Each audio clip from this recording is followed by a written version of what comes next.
Últimamente en nuestro país y en el mundo entero se ha dado un fenómeno muy particular, la aparición de las llamadas nuevas religiones o filosofías de vida. Hay una que de a poco se está instalando en Uruguay llamada Oneness, y que aquí está liderada nada menos que por la jefa del Departamento Hepatológico del Hospital Militar, Solange Gerona. Oneness es una escuela de vida surgida en la India y pretende cambiar la forma en la que vivimos. O en palabras de Solange, desvincularte o desidentificarte de la mente y poder fluir con lo que vos sentís.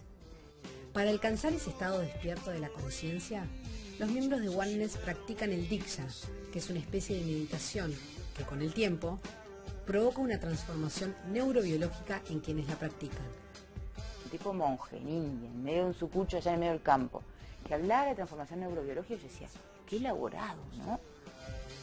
Además de ser una experiencia muy placentera. Bueno, te voy a decir algo medio informal, digo, son 1000 orgasmos. Más allá de lo que cada uno pueda pensar de estas nuevas escuelas de vida, vale la pena conocer el testimonio de Solange Gerona, quien puso a prueba con estudios científicos el verdadero poder de la espiritualidad. Hoy, en Con Falda hacia lo loco, Solange Gerona, una mujer de ciencia, una mujer de fe. ¿Qué es Oneness? Oneness se llama universidad, en realidad es una universidad o un movimiento, o se llama que es un fenómeno. Cuando fui la primera vez era como una escuela de vida, ¿no? Lo que yo aprendí de mí. Lo que busca es la transformación individual para llegar a la libertad o a la alegría. Entonces ellos lo que dicen es, una persona feliz genera un mundo feliz a su alrededor. Una persona infeliz lo único que genera es daño. Entonces lo que busca es el despertar. El despertar es el desvincularte o desidentificarte de la mente y poder fluir con lo que vos sentís. Lo que se te desaparece es el conflicto. Ese cambio neurobiológico que no tiene vuelta atrás. Vos podés empezar a estar como en estados de despertar, que es que vos te sentís uno con las plantas, o recontenta, o está todo bien, o en amor, ¿no? Pero de pronto después volvías a estar, ¿no? Y el despertar es que ese cambio ya es permanente. Entonces, ellos apelan a la transformación individual para que suceda la transformación de la humanidad. Y durante todos estos años se vino trabajando intensamente para que entre el 2011 y el 2012 sucediera una transformación de conciencia de toda la humanidad. Ellos planteaban que vos necesitas un n número de individuos transformados en una sociedad o en una especie para que eso naturalmente suceda en toda la especie. ¿Sí? Es como el cuento de los 100 monos, que un mono aprendió a pelar un coco en una isla. Cuando llegaron a 100 monos, todos los monos de todas las islas del archipiélago sabían pelar el coco pegándolo contra la piedra. Entonces, cuando yo me fui a India la primera vez y volví, tengo un amigo que hace estudios de imágenes cerebrales. Entonces yo le digo, vamos a hacer un estudio del cerebro. Digo, porque quiero ver si realmente hay algún cambio. Entonces él dice, pero ¿y cómo lo hacemos? No sé, sos vos el especialista. Entonces lo que hice fue como el cerebro en reposo y el cerebro dando diksha de intención, que se puede hacer como, bueno, te estoy dando diksha al mundo, diksha a alguien como con el pensamiento, como la intención. Entonces yo no le dije nada, él estudia las imágenes, las compara por computadora siempre que hace estos estudios, ¿no? Y tiene que por computadora superponer las imágenes para ver qué cambios hay de irrigación del cerebro, o sea, de qué partes se activan con eso que el estímulo que le da. Él estudia poner el sonido, una luz en los ojos, y acá lo que hicimos fue como que el estímulo era el diksha. Entonces me llama, ¿no? Este había sido medio amigo mío, ¿no? Bastante cercano. Entonces me llama y dice, ¿me puedes decir qué sentís vos con el diksha? Digo, bueno, te voy a decir algo medio informal, le digo. Son 1000 orgasmos. O sea, la alegría que siento a nivel físico es dicha, es placer, es plenitud. Dice, no puedo creer, me dice. A simple vista se ve, me dice, que tenés activados los núcleos cerebrales que segregan dopamina, serotonina, o sea, los que dan alegría, los que dan dicha, los que dan placer. Lo veo a simple vista, me dice. No, bueno, obviamente que ahora recibe diksha.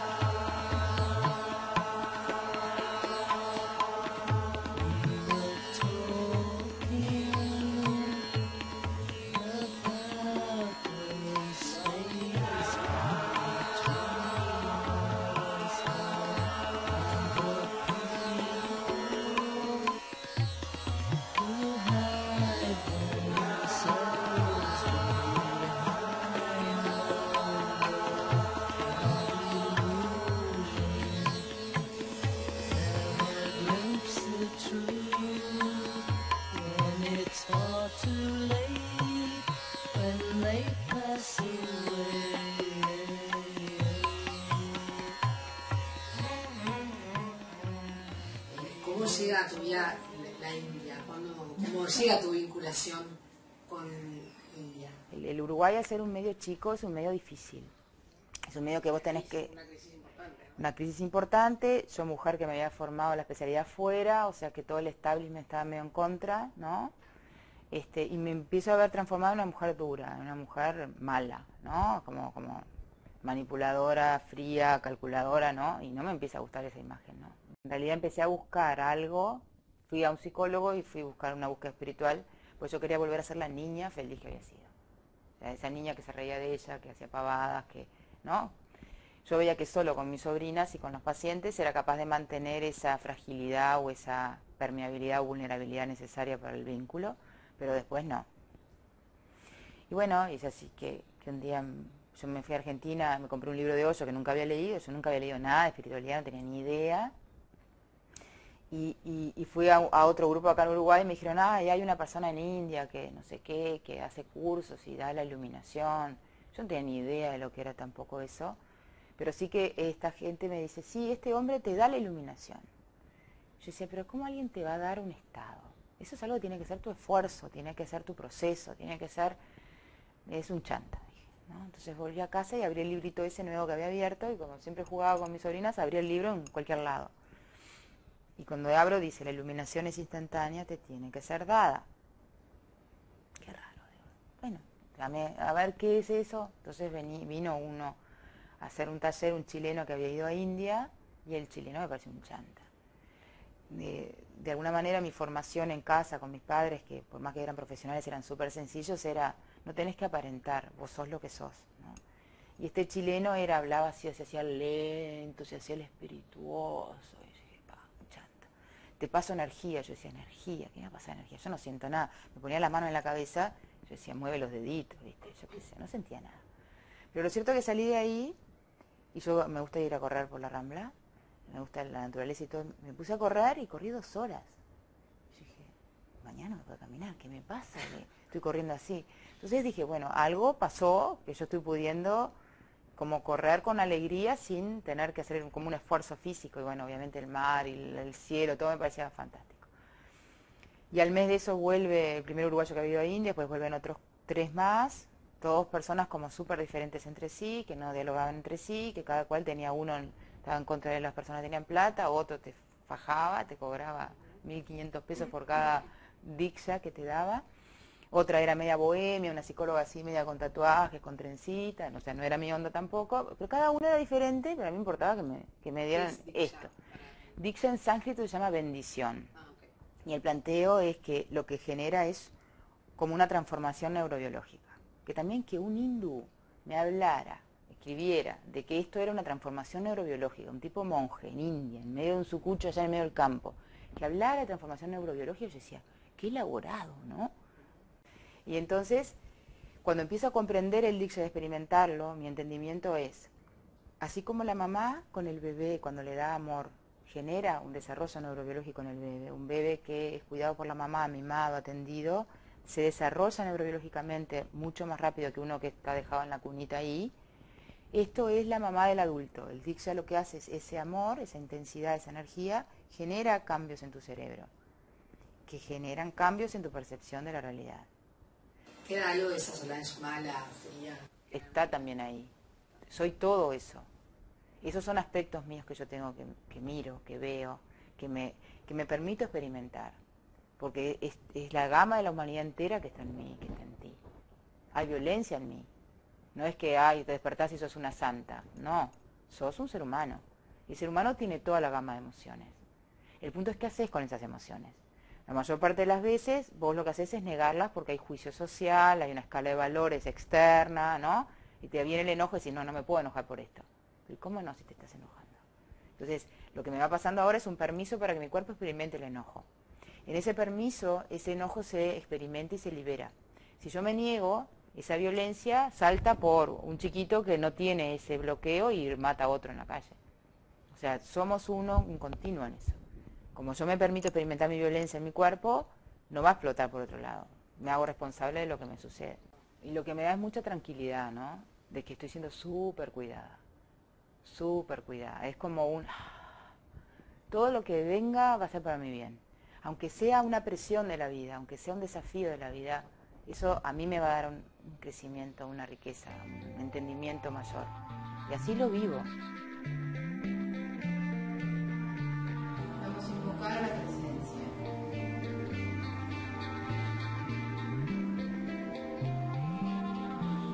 A tu divinidad personal.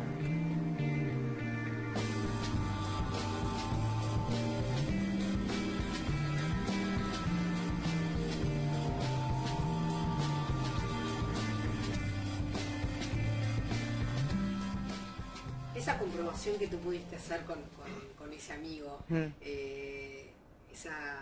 para ver ese cambio neurobiológico, fue un poco lo que aplacó, siempre se a la médica. Claro, la médica. Creo que eso me dio a mí como la tranquilidad de que esto no era una chantada, ¿no? Eso por un lado, desde el punto de vista de la médica. Ahora, los cambios que empezaron a sucederse en mí, la capacidad de fluir con mi vida, el foco, la inteligencia, la claridad para tomar decisiones, el cambio de perspectiva que empezó a dar esto. Porque cuando vos disminuís el estado de conflicto que tenés adentro, vos te sobra energía, tenés alegría, el desgaste que tiene el ser humano es lo que se pelea consigo mismo, en todo. Hice bien, no hice bien, tendría que haberme callado, hablado, hecho, no hecho, qué me dijo, qué pensó, ¿no? Todo lo que analizás de tu pasado y todo lo que planificás para tu futuro, que nunca se cumple, o sea, se cumple lo que tiene que cumplir. Entonces, todo ese ahorro de energía que me sucedía al disminuir mi estado de conflicto, redundaba en claridad. No, hay que hacer esto, no, hay que hablar esto. Era como ir entendiendo la cosa desde una perspectiva diferente. Entonces lo empecé a aplicar en mi vida diaria, ¿no? Con un paciente, venía un paciente re nervioso, yo como me ponía en estado y la persona inmediatamente queda en estado.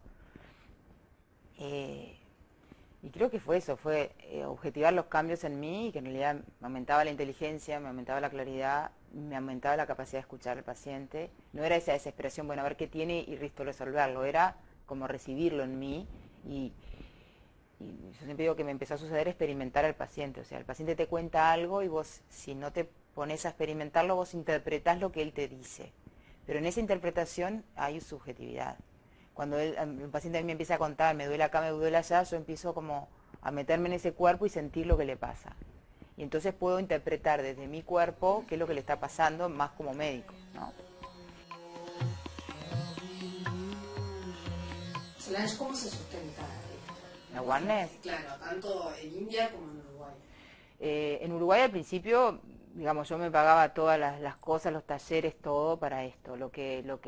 Cómo implementé esto en Uruguay, que no pasa lo mismo en otros países, es todas las personas que son capaces de dar cursos, porque se formaron en India para dar cursos, yo planteo que esto es SEBA, servicio. O sea, vos no ganas nada con dar un curso. Se cobra el curso, un monto como muy razonable para cubrir el lugar, los gastos, la propaganda, la comida, todo esto, y lo que sobra se junta y se ayuda a otra persona que vaya a India a hacer un proceso. O sea, no hay una ganancia con esto individual, más allá de lo que haces. ¿Aproximadamente cuánto se cobra? Mira, en los talleres 1.500, 1.200 pesos por fin de semana, pero si vos venís y me dices, no tengo plata, dale, ven igual. O sea, no es una limitante para nada el dinero. Sé que esto es algo que puede ayudar muchísimo a nuestra sociedad. De hecho, mi idea es ahora ir a hablar para poder ir a las cárceles, para poder ir a los barrios que tienen vulnerables, para poder ir a todos lados, porque en otros países esto se está usando muchísimo en cárceles, por ejemplo en cárceles en México, cárceles de las más violentas del mundo, que bajó el nivel de violencia a niveles impresionantes. Entonces, creo que esto es ahora ir en pos de ayudar en lo social, ¿no? Yo creo que es por ahí, que no hay que convencer a nadie, hay que respetar a todos en su sentir. Y su sentir está basado en sus heridas, en su historia, y cada cual a su tiempo, ¿no? Luego de escuchar el testimonio de Solange, cada uno podrá sacar sus propias conclusiones sobre Oneness y estas nuevas religiones. Yo me quedo con el testimonio de una mujer de ciencia, que un buen día sintió la necesidad de volver a reencontrarse consigo misma y halló el camino en la espiritualidad. Cuando le pregunté sobre qué mensaje le gustaría dejar a la sociedad, Solange fue tan clara y sencilla como en toda la entrevista. Lo que está empezando a pasar ahora es que este nueva percibir, que no es solo de la Oneness, es de todas estas cosas que dijiste y de muchos más, ¿no? O sea, esto no es solo, nosotros tenemos la verdad. Esto fue surgiendo como realización en distintos aspectos, distintas formas o movimientos de la humanidad, de que hay una forma diferente de vivir la vida. Entonces les va a pasar a todos. Y no es una cosa de, ay, estoy evangelizando a la humanidad. Es algo, es un estado natural del ser humano estar despierto, estar en felicidad, estar en armonía, estar en cooperación. En este momento estamos alienados, peleándonos con nosotros mismos. Pero va a suceder.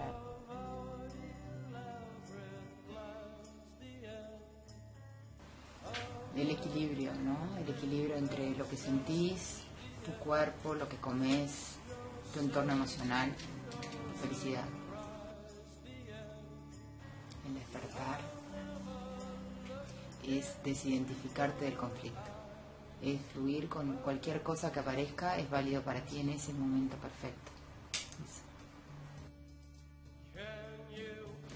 Es estar en acción en tu presente. Puedes estar meditando, cocinando, tejiendo, cuidando a un paciente, haciendo el amor. Es estar en tu presente. Y eso es estar en tu comunión. Eso.